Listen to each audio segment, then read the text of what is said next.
পারভেজ টপি বলেছেন, ওসমান হাদি রাহেমাহুল্লাহকে কি শহীদ বলে আখ্যায়িত করা যাবে? খুব সিম্পলি একটা হাদিস বলি। নবী সাল্লাল্লাহু আলাইহি সাল্লাম বলেছেন, মান কুতিলা দুরা নাফসিহি ফাহুয়া শাহিদ। যে ব্যক্তি তার নিজের প্রাণ রক্ষা করতে গিয়ে মারা গিয়েছে, সে শহীদ। তার মানে হচ্ছে, কোনো ব্যক্তি যদি তাকে অন্যায়ভাবে হত্যা করে এবং তিনি ঈমানদার অবস্থায় মারা যান, তাহলে তিনি শহীদ হবেন। এটা হচ্ছে কমন একটা ফর্মুলা বা নীতিমালা, যেটা আমাদের প্রিয় রাসূল সাল্লাল্লাহু আলাইহি সাল্লাম দিয়েছেন। শহীদদেরকে বোঝার ক্ষেত্রে এটা একটা চমৎকার কথা। কোনো ব্যক্তি যদি নিজের সম্পদ রক্ষা করতে গিয়েও মারা যান, তাহলেও তিনি শহীদ হবেন। ওমান কুতিলা দুনা মালিহি ফাহুয়া শাহিদ।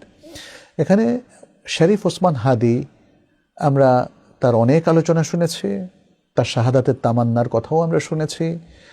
তিনি অনেক সুন্দর সুন্দর কথা বলেছেন। তিনি একজন দেশদরদী ব্যক্তি এবং তিনি ইমানদার ব্যক্তি।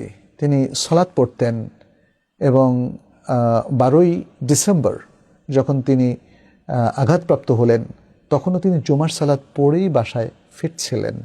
সমস্ত আলামত বলছে তিনি একজন পাক্কা ইমানদার ছিলেন, দেশপ্রেমিক ছিলেন এবং একজন ভালো মানুষ ছিলেন। খুবই সিম্পল লাইফ তিনি লিড করতেন। তিনি একজন সাহসী যুবক ছিলেন, তরুণ ছিলেন।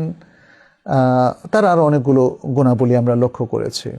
ফলে আমরা অবশ্যই আশা করি, আল্লাহর কাছে দোয়াও করি, তিনি যেন শাহাদাতের মর্যাদা পান। ইসলামের একটা বিধান আছে, একজন ব্যক্তির ব্যাপারে এই সিদ্ধান্ত ঘোষণা না করা যে তিনি শহীদ হয়ে গেছেন। এটা হলো সাবধানতামূলক একটা বিষয়, কারণ চূড়ান্ত শাহাদাতের সিদ্ধান্ত তো দেবেন আল্লাহ সুবহানাহু ওয়া তাআলা, তাই না? ফলে একজন ব্যক্তিকে আমরা যেটা আখ্যায়িত করব যে আল্লাহ যেন তার শাহাদাত কবুল করেন এবং আমরা যেন আশা করি তিনি শহীদ হয়েছেন, তাই না? এটা বলাটাই হচ্ছে উত্তম।